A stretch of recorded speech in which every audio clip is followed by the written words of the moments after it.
प्रकृति का विधान भगवान महावीर के शासन को दोहरा रहा है। हम सभी भगवान महावीर के शासन काल में बैठे हैं। उनका दिया हुआ पथ कभी पंथ में परिवर्तित नहीं हो सकता है। आदिनाथ से महावीर ने पथ दिया है, पंथ नहीं दिया। जिनेंद्र प्रभु की अमृतवाणी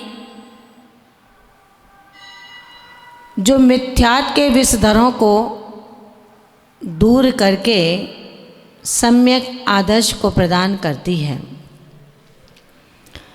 प्रकृति का विधान टप टप आंसू बहा रहा है कि क्या हुआ आज के इन कर्मण्य प्रजाजनों को।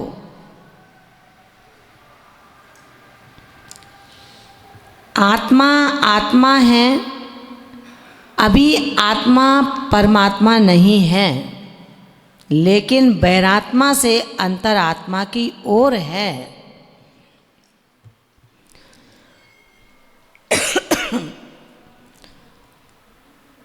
कहने वाले बहुत कुछ कह देते हैं और सुनने वाले कुछ सुनकर के शांत हो जाते हैं और कुछ सुनकर के अशांत हो जाते हैं। चूँकि प्रादोषिक काल चल रहा है, सुनकर के विभ्रांति प्राप्त करने वाले लोग ज़्यादा हैं और सुनकर के शांत रहने वाले लोगों की संख्या कम है। लेकिन उनमें भी शांत में सरल हैं, सुलझे हुए हैं। सुनकर के वाणी को जिसके अंतरंग के प्रदेशों में कोलाहल हो गया, आहटों ने जन्म ले लिया, चल देती है डोली पर बैठकर के उस महल की ओर जिस महल के भीतर बैठी है नगर कुलवधू, शील की परिशीलनी, शील की उन्नत हिमालय, शील ही जिसके जीवन का संजीवन है, ब्रह्मचर्य की पराकाष्ठा जिसके चरणों का प्रतिदिन स्पर्श करती है, शीलवंती, लज्जावंती, कौशल कलाओं से परिपूर्ण है जिसका परिवेश देह क्षीण हुआ है, तो क्या हुआ? कर्मों का विपाक मैं भोग रही हूँ। कर्मों का विपाक मैं भोग रही हूँ। आज जिसके अधरों पर मुस्कान थी, आज जिसके दो लोचनों में प्यार का नूर था, आज जिसके मलिन कपोल प्रसन्नता से फूल गए थे, लेकिन कहते हैं कि पाप का ब्याज चुकाकर मूल चुकाना बहुत बड़ा काम है। अभी तो लोन लिया है मकान बनाने के लिए, उसका ब्याज प्रतिदिन चढ़ेगा। व्यक्ति ब्याज चुकाते चुकाते थक जाएगा, जब नंबर आएगा मूल कैसे चुकाया जाए। आज हुआ यही। अभी तो ब्याज चुका था, 22 वर्षों तक अंजना का मुख नहीं देखा था। ऐसा योग आया कि 22 वर्ष पूरे हुए, बेताब हो गया कि आज ही जाऊंगा, अभी जाऊंगा। सासू केतुमती को सूचना मिल गई कि मेरा पुत्र 22 वर्ष से जिसने अपनी नव परिणीता को परित्यक्ता पतित्रक्ता कर रखा है, क्या कसूर था उसका? जो नवीन बहू को लेकर के भी आया और आज तक उससे कोई संबंध नहीं रखे। उस पुत्र को माँ केतुमती ने बहुत समझाया था कि बेटा तुम अच्छा नहीं कर रहे हो।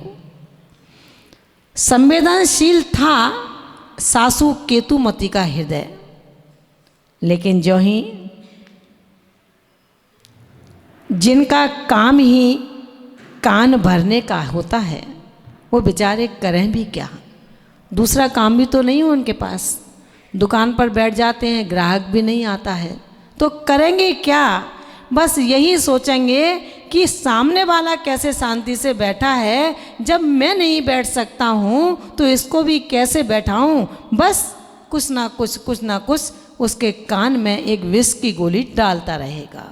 समझदार नीचे ना ले जा कर के उगल देता है, और जो समझदार नहीं है, सहनशील नहीं है, वो अंतरंग के आत्म प्रदेशों को स्पर्श करा के बेताब हो जाता है कि अच्छा ऐसा है तो चलो कल से मेरा भी मंदिर जाना बंद। अरे बंद कर दिया तो तुमने किसी का क्या लिया, अपना ही तो नुकसान किया। केतुमती के कानों में ये खबर पहुंच गई कि कहाँ जा रही हो साम्राज्ञी, पासा पलट चुका है। जिसके प्रति आपका मन संवेदन है उसकी स्थिति अब बदल चुकी है। जिसने आपके पुत्र को पति माना था अब वो पति को छोड़ चुकी है, अब किससे मिलने जा रही हो। सासू केतुमती ने सुना तो पैरों तले धरती खिसक गई। अंजना राजा महेंद्र की पुत्री ऐसा नहीं कर सकती। संभ्रांत परिवार की पुत्रियां अपने यौवन से खिलवाड़ नहीं करती हैं। अपने धर्म को, कर्तव्य को, माता पिता की इज्जत को, कुलवंश की यश को निरंतर दिन दूना रात चौगुना वर्धमान करती हैं। लेकिन तुम क्या कह रही हो कि उसने मेरे पुत्र को अब पति नहीं माना है। सच कहती हूँ दासी, ऐसे विषैले शब्दों को सुनकर के मेरा पूरा शरीर विषधर सा बन गया है।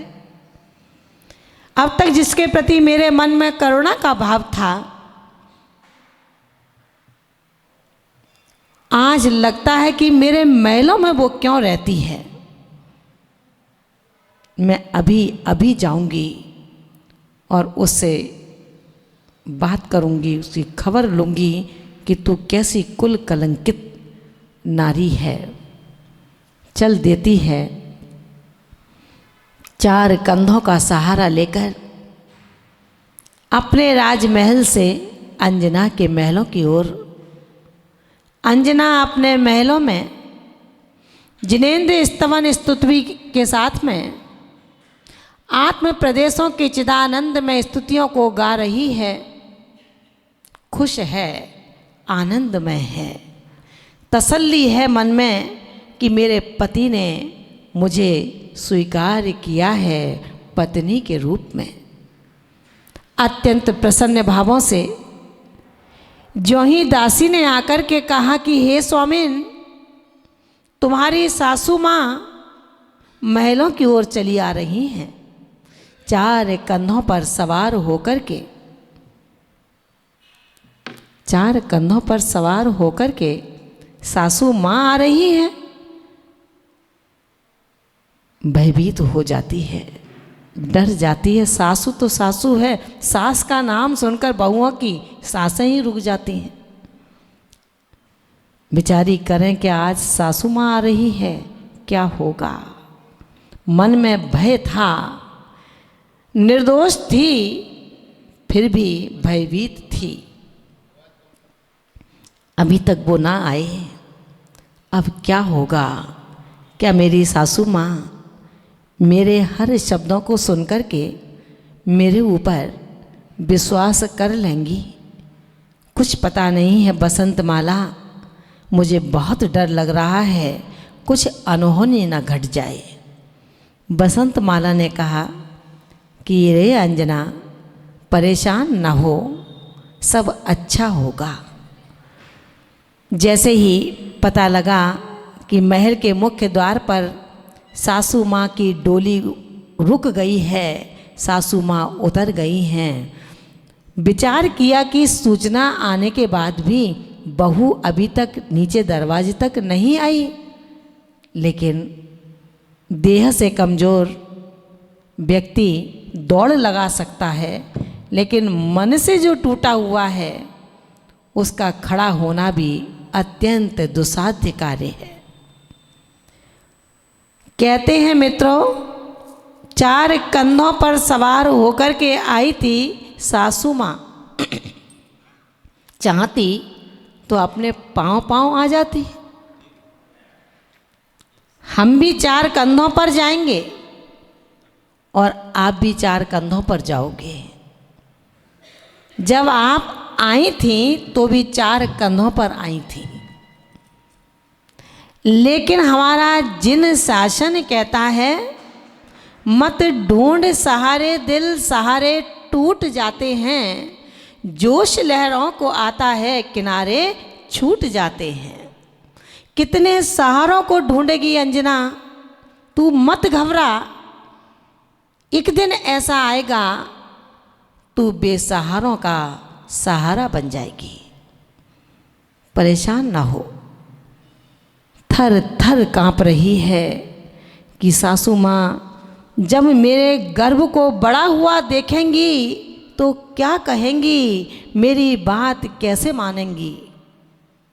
सच भी तो है ना, कौन चाहेगा मेरे राजवंश की कुलवधू के कारनामे इस तरह के हों।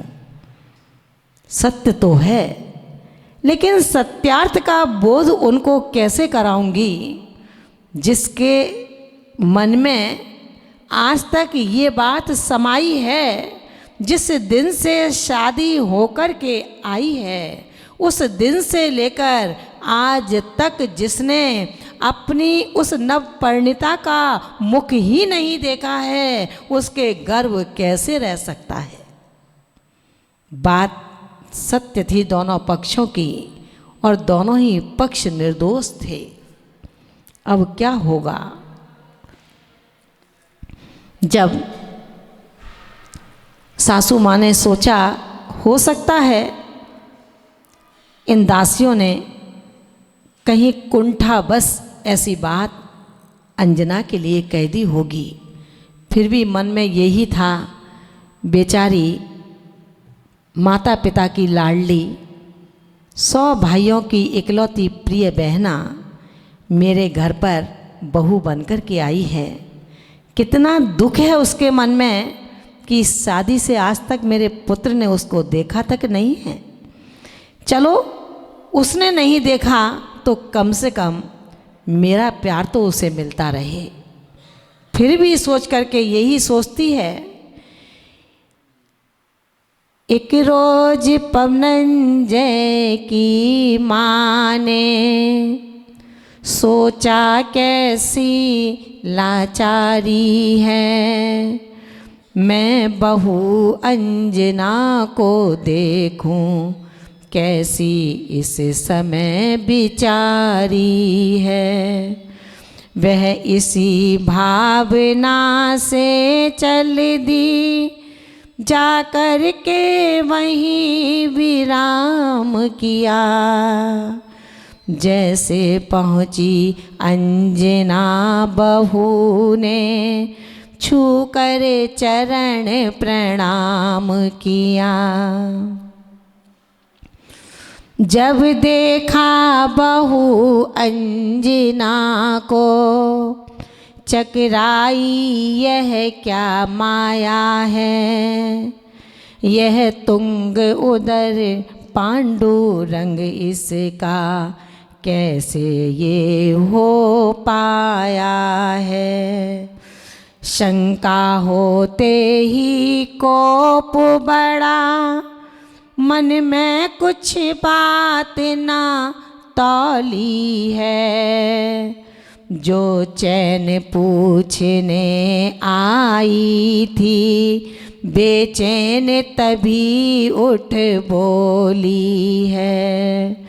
सच बता गर्भ यह कैसा है, यह पाप कहाँ का लाई है, वरना दूँ देश निकाला मैं, कुल काला करने आई है।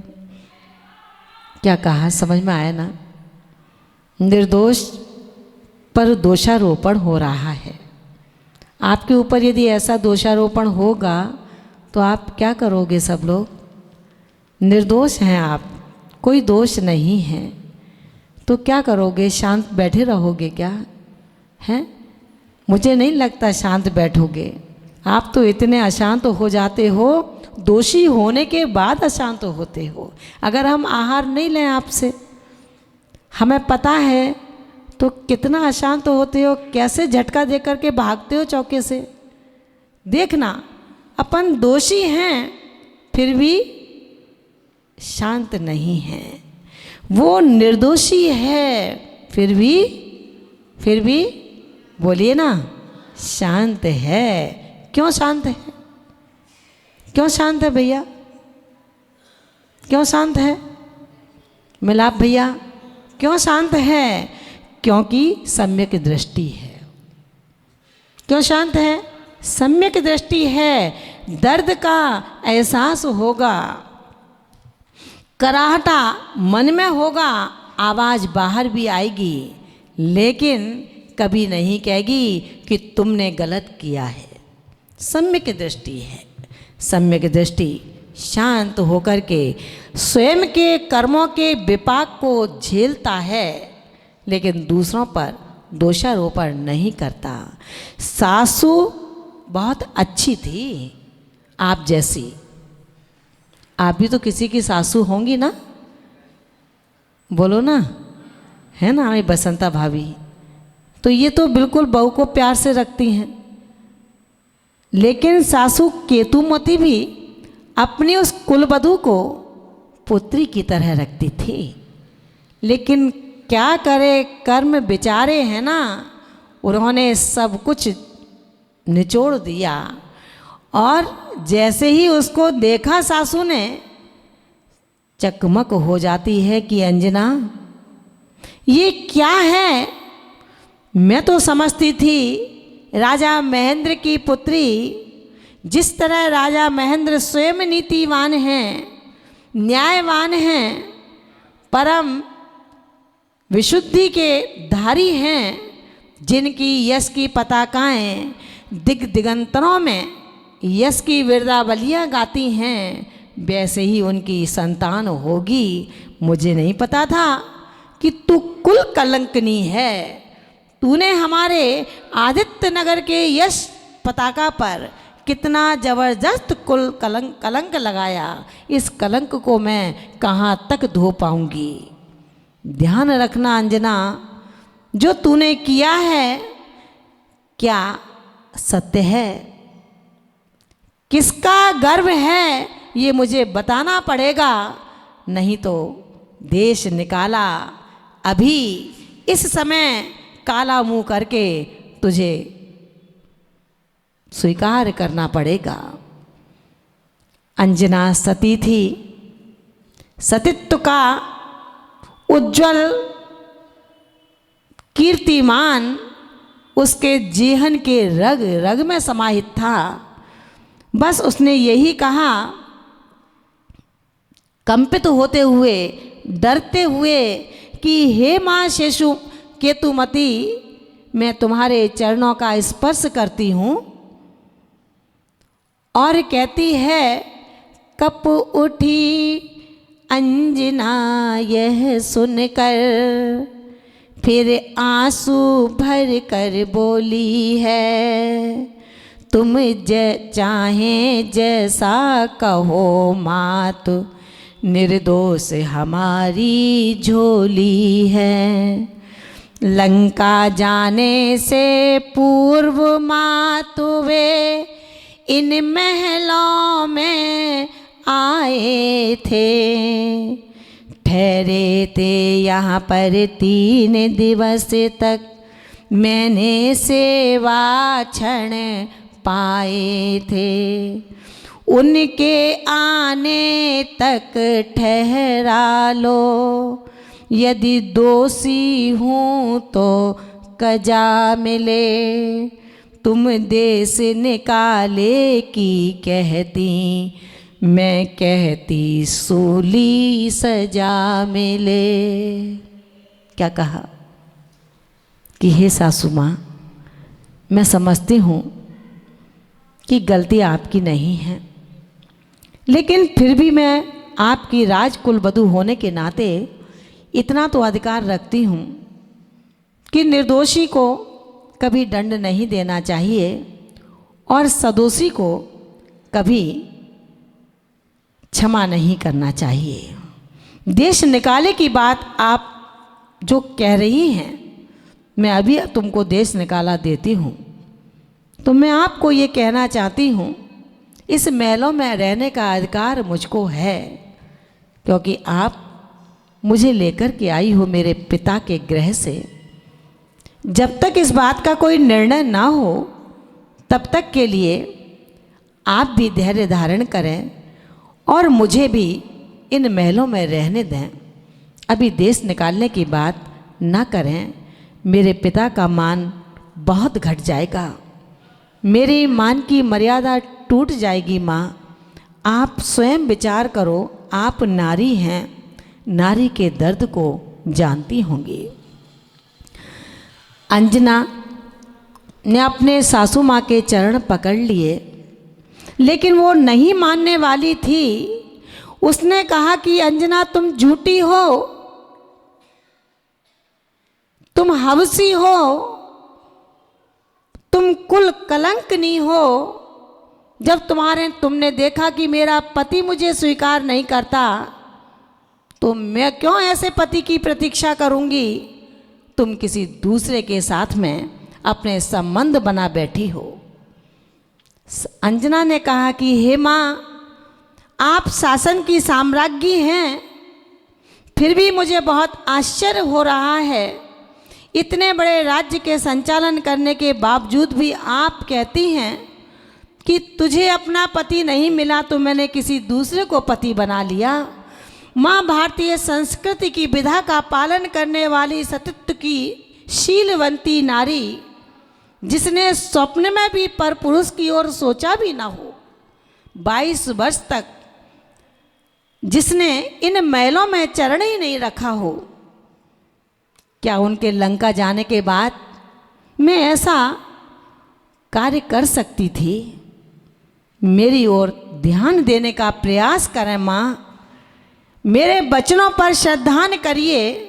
और मैं सत्य कहती हूँ, जब वो महलों में लौट करके आ जाएंगे और मैं दोषी हूँ तो आप तो दूर हैं, मैं स्वयं अपना आत्मघात करने को तैयार बैठी हूँ। लेकिन सत्यासत्य का निर्णय तो उनके आने पर ही होगा, उससे पहले नहीं हो सकता है। फिर भी आप नहीं मानती हैं तो आप मुझे मेरी परीक्षा करके इन महलों में रहने दो। इस गर्भ के भार को लेकर के मैं आखिर कहाँ पर जाऊंगी।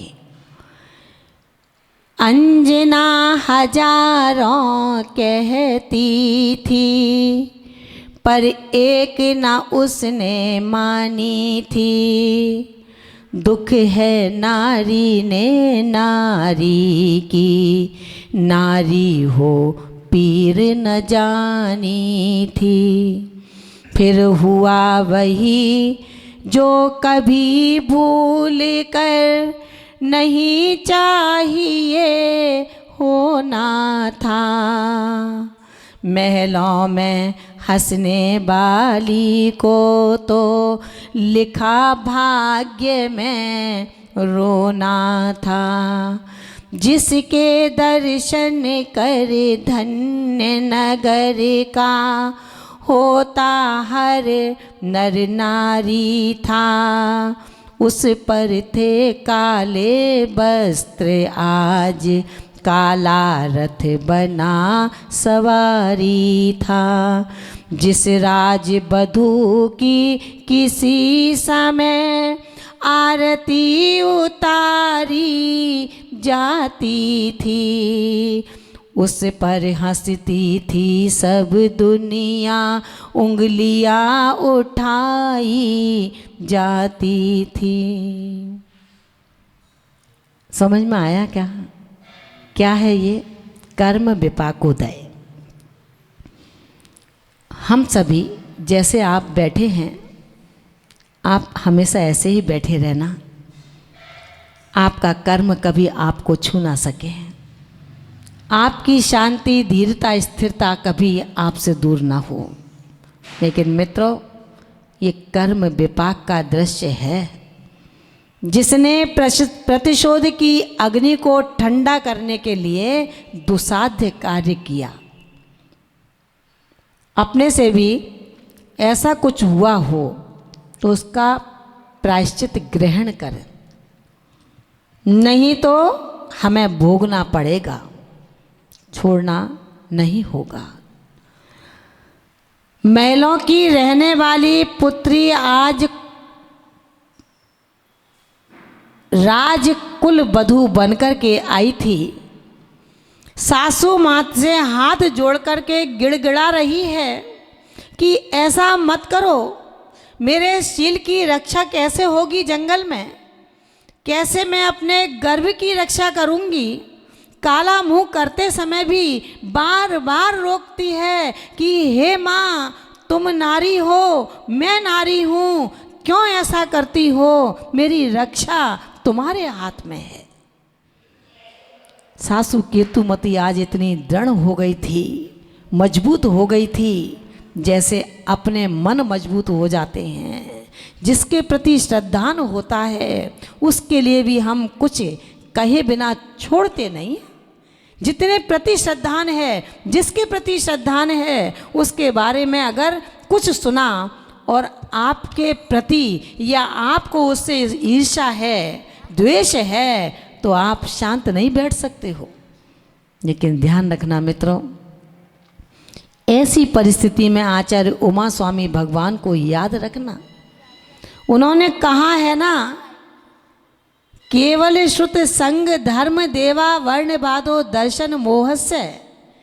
केवली का, श्रुत का, धर्म का, संग का जो अवर्णवाद करता है वो 70 कोड़ा कोड़ी की स्थिति को, 70 सागर की कोड़ा कोड़ी स्थिति को बंद करता है। कब? एक समय। ये बंद प्रति समय चलता है। कितने कितने बंधों को कर चुके हैं, कितने कितने प्रबंधों से हम बिल्कुल सुरक्षित बैठे हैं। जब तक पुण्य का विपाक चल रहा है तब तक तुम्हारी चलेगी, और जब पाप का विपाक शुरू होगा तो कर्मों की चलेगी। फिर गुरु भी नहीं बचा पाएंगे, शुरू भी नहीं बचा पाएंगे, मंत्र भी नहीं बचा पाएगा, तंत्र भी नहीं बचा पाएगा। टोना टोटका जितना करा होगा वो सब व्यर्थ में चला जाएगा। आ गई वो परीक्षा की घड़ी जिसको समझाया था संयम श्री आर्यका ने कि बेटा बहुत बुरा किया है, जिनेंद्र प्रतिमा का अपमान कौन सहन करेगा।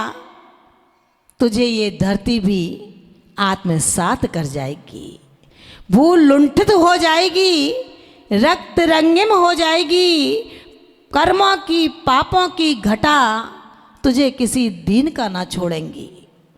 अवसर आ गया था मित्रों, 22 वर्ष के बाद मूल को चुकाने का। मूल को चुकाने के लिए अभी तक तो पति दूर था, अब घर भी दूर हो रहा है। 4 दीवारी में जिसकी शील की रक्षा हो रही थी, आज उसकी रक्षा का भी वो 4 दीवारी का सहारा हट रहा है। सासू माँ से कहती है कि माँ रोको, इन पहरेदारों से कहो कि मेरी देह को न छुए। मैं राजकुलवधू आपको पुनः कहती हूँ, मैं शीलवती हूँ, मेरे शील की रक्षा करो। अपने अनुचरों से कहकर मेरे देह का स्पर्श अगर कराया तो ध्यान रखना सासू माँ, फिर मैं भी चंडी का रूप धारण करूंगी, आज नहीं तो कल। हे धरती के देवता, धर्म की रक्षा करो, शीलवंतियों की रक्षा करो, कुलवंतियों की रक्षा करो, वरना इन शील सतियों की रक्षा कौन करेगा यदि अभी धर्म ना जगा तो। चीखती है लेकिन कौन सुनता है? सुनते हो क्या आप लोग? ध्यान रखना मित्रों, बहुत पते की बात कहती हूँ, आपसे ज़्यादा तो समझदार मैं नहीं हूँ, आप लोग तो बहुत ज़्यादा समझदार हो, लेकिन मैं इतना कह सकती हूँ, जन्म तो आपके द्वारा ही हुआ है ना। प्रसूत तो मुझे इस धरती ने ही किया है, तलवंडी धरती ने, और मेरे प्रसूता तो गढ़नी माँ विशुद्धमती जी हैं, लेकिन आप उनकी बहुत बड़ी सहयोगी हैं सभी। तो ध्यान रखना, बार बार एक बात क्यों कहने में आ रही है, जो दिखता है सो कहा जाता है, क्योंकि अवध ज्ञानी कोई नहीं है, केवल ज्ञानी कोई नहीं है, श्रुत ज्ञानी कोई नहीं है, केवलियाँ मौजूद नहीं है। कौन कहेगा किसकी? अपने अपने लोटे को छानो, अगर अंशना जल है तो अंशना मत पीना, अगर पी लोगे तो हिंसा का दोष लगेगा। एक बूंद पानी को फैलाने मात्र में 7 गांव को जलाने का जब दोष लगता है, कितना जल फैला देते हैं। मैं जल की बात तो उदाहरण के लिए कहती हूँ, लेकिन मित्रों, जिसने पराये मन को पीड़ा पहुंचाई हो, सच्चे व्यक्ति को दोषी बताया हो, आपके यहाँ पर भी छोटी छोटी बहुएं होंगी, उनको भी यदि आपने क्रोधवश पद के अधिकार में आकर के खरा खोटा कहा हो, तो ध्यान रखना मित्रों, जिसके लिए अपने माता पिता की छाया को छोड़ दिया, आपकी अर्धांगिनी बन करके आई, उनको देवी के समान पूजा करो। पूजा का तात्पर्य अर्घ नहीं चढ़ाओ, लेकिन उनको सम्मान करो। वो आपकी गृह की लक्ष्मी हैं। जहाँ पर नारियों की पूजा होती है, वहाँ पर लक्ष्मी का अवतार स्वयमेव हुआ करता है। उसे ठोकर मत मारो, उसको सम्मान दो।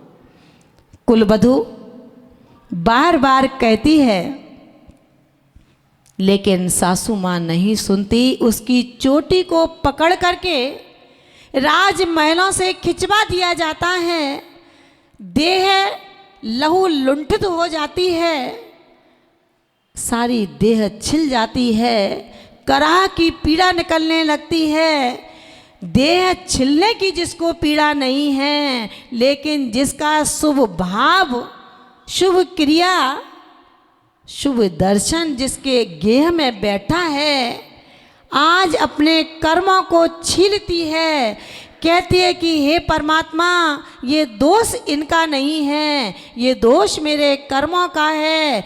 देह पीड़ा से मुझे पीड़ित नहीं हो रही हूँ, लेकिन जो करनी मैंने की है, उस करनी के फल को भोगते समय आज लग रहा है कि तूने जरूर देवशास्त्र गुरु का अवर्णवाद किया होगा।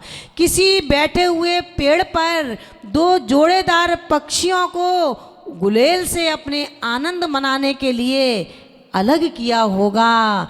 किसी घर को तूने तोड़ करके अपना आधिपत्य जमाया होगा, उसका ही ये फल है, अन्यथा इतना क्रूर फल किसी को नहीं मिल सकता है। दूसरे के अधिकार को खुद के अधिकार में लेना, तीर्थंकरों को नहीं छोड़ा उन कर्मों ने। तो अंजना, तू किस खेत की मूली है? तो बहुत मामूली है। ध्यान रखना, जिसने सपने में भी पर पुरुष के बारे में सोचा ही नहीं है, लेकिन धर्म सोया है। अपन क्या कहेंगे, अरे ऐसे धर्म से क्या लेना देना जो धर्मात्मा की रक्षा ही ना करे। तो आप धर्मात्मा हैं। हाथ ऊंचे करें, कौन कौन धर्मात्मा बैठे हैं? सब धर्मात्मा बैठे हैं, है ना। आप धर्मात्मा कैसे हो? उस परमात्मा को चौकीदार बना दिया है। मैं तो चौकीदार हूं आपकी, आप जमींदार हैं, मानती हूं, लेकिन परमात्मा को चौकीदार बना रखा है। घंटों परमात्मा के सामने बैठ कर के आप भजन गाते हो, उनकी स्तुतियां गाते हो, बिरदावलियां गाते हो, तमाम मालाएं फेरते हो, पूजा करते हो, अभिषेक करते हो, और जैसे ही बाहर निकल कर के आते हो और बाहर निकल के अगर चप्पल खो जाए तो जो अभी भगवान की स्तुति गा रहा था वो आकर के गालियाँ गाने लगता है कि अरे महावीर भगवान जरा ध्यान रखना, तू 3 लोक का नाथ बनता है। जो 3 लोक का नाथ मेरे चप्पल की रक्षा ना कर सका, वो भला 3 लोकों की रक्षा कैसे करेगा। ध्यान रखना मित्रों, आज लाचार है, चोटी पकड़ करके निकलवा दिया जाता है। छोड़ के आओ इसको घने जंगल में, जहाँ पर बीभत्स जानवरों का सिंहनाद हो रहा हो। जो कच्चा इसको खा जाएंगे तब समझ में आएगा कि कुल को कलंकित करने वाला ये क्रूर कर्म किस प्रकार का होता है। इसने कैसे किया साहस इतने निकृष्ट कार्य को करने का। अंजना विचार करती है, जब सारी दुनिया ही एक हो गई, अब मेरे सुनने वाला कौन है। मित्रों, जब सभी एक ही भाषा बोलने लगे तो एक अकेला व्यक्ति क्या करेगा? कुछ करेगा क्या? कुछ नहीं कर सकता। उसके तो कर्म का विपाक काल चल रहा है। आप कर्म के उस विपाक काल को बांधने में लगे हैं। आज उसका नंबर है, कल आपका नंबर आएगा। कब? जब हम असत्य में शामिल होंगे, झूठ के साथ हम सहयोगी बनेंगे, अन्याय के साथ न्याय को ढक कर के अन्याय में सहयोग करेंगे, तो निश्चित मान करके चलना, ये कर्म जब महामंडलेश्वर चक्रवर्ती कामदेवों को नहीं छोड़ा तो हमें और आपको छोड़ेगा क्या? क्योंकि वहाँ पर तो ऑटोमेटिक सारा काम चल रहा है, वहाँ कोई स्विच ऑन ऑफ नहीं करना। यहाँ तो एक मलाई निकाल करके अपने बेटे के गिलास में डाल दोगे, दूसरे को बिना मलाई का दूध दे दोगे, लेकिन वहाँ ये सिस्टम नहीं चलेगा। वहाँ तो जो जैसा है उसका वैसा फीड हो रहा है। सासू की बात, क्रोध जब बहुत ज्वलंत हो गया, अब काले रथ पर अपनी सखी बसंतमाला के साथ सवार हो जाती है अंजना। आँखों से टप टप आंसू की धारा अजस्र रूप से बह रही है, सिसकियाँ भर रही है कि रे अंजना, तूने कितना अधम काम किया है जिसको कभी क्षम्य नहीं किया जा सका। आज जब उदय में आया है तो उसको ध्यान आ रहा है, श्रुत जो पढ़ते हैं, ग्रंथों को जो पढ़ते हैं, वो अपनी ग्रंथियों को खोलते हैं। अंजना ने ग्रंथों को पढ़ा था आर्यिकाओं के साथ में, आर्यिकाओं के साथ में ग्रंथों को पढ़ा था, ग्रंथियों को खोला था, इसलिए खुद को ही दोषी बता रही थी। सासू के लिए कभी नहीं कहा कि ये दोषी हैं। अब सारथी उस रथ को लेकर के आगे बढ़ जाता है। बसंतमाला उसमें बैठी है और सारथी कहता है कि हे राजकुल वधू, कैसे ले जाऊं आगे, मन धक धक करता है। बसंतमाला ने कहा कि हे सारथी, एक काम करो, जंगल में ले जाने की बजाय तुम इसको इसके पिता के घर ले चलो। क्या कहा? कहता था सारथी यह लख कर, कैसा करुणा का नाता है।